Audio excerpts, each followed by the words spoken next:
അന്നൊരു ദിവസം ഒരു ചിന്ന തത്ത നെൽക്കതിര് കൊത്തി തിന്നുകയായിരുന്നു. പ്രാപ്പടിയൻ തത്തയെ റാഞ്ചിയെടുത്തു. തത്ത കീ കീ എന്നുറക്കെ കരഞ്ഞു. തത്തയുടെ കരച്ചിൽ വാനമ്പാടി കേട്ടു. വാനമ്പാടി പറഞ്ഞു, അയ്യോ പാവം തത്ത, എങ്ങനെയെങ്കിലും ഒന്ന് രക്ഷിക്കണം.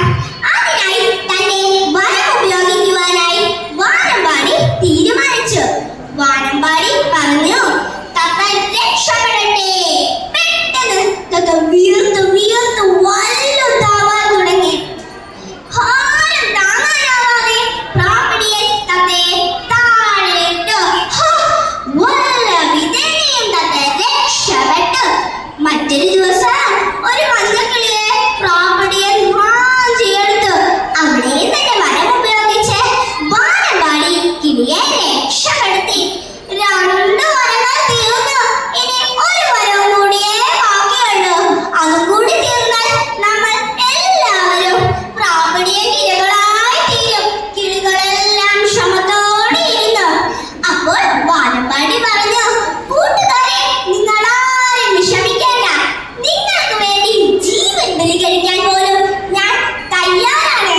ഇത്രയും പറഞ്ഞുകൊണ്ട് വാനമ്പാടി മറ്റൊരു മരക്കൊമ്പിൽ പറന്നിരുന്നു. മധുരമായൊരു പാട്ട് പാടി. ഇതുവരെ പാടിയ പാട്ടുകളേക്കാൾ അതിമനോഹരമായിരുന്നു അത്. അപ്പോഴാണ് പ്രാപ്പടിയൻ അതുവഴി വന്നത്.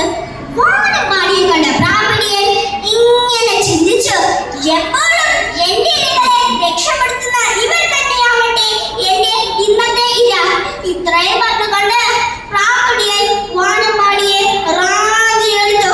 പ്രാപ്പടിയന്റെ കൂർത്ത നഖങ്ങൾ വാനമ്പാടിയുടെ ശരീരത്തിൽ തുളച്ചു കയറി.